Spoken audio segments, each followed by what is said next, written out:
ভারত বাংলাদেশের সম্পর্ক যতটা রাজনৈতিক তার চেয়ে বেশি প্রভাব ফেলে সাধারণ মানুষের জীবনে। দিল্লির সঙ্গে টানাপোড়েনের প্রভাব পড়েছে নিউ মার্কেট থেকে শুরু করে সীমান্তের হাটবাজার পর্যন্ত।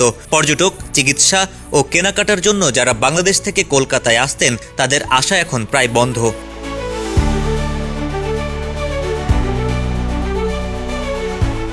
এই প্রেক্ষাপটে হঠাৎই বাংলাদেশের হাইকমিশনারের সঙ্গে মমতা বন্দ্যোপাধ্যায়ের বৈঠক নতুন প্রশ্ন তুলেছে।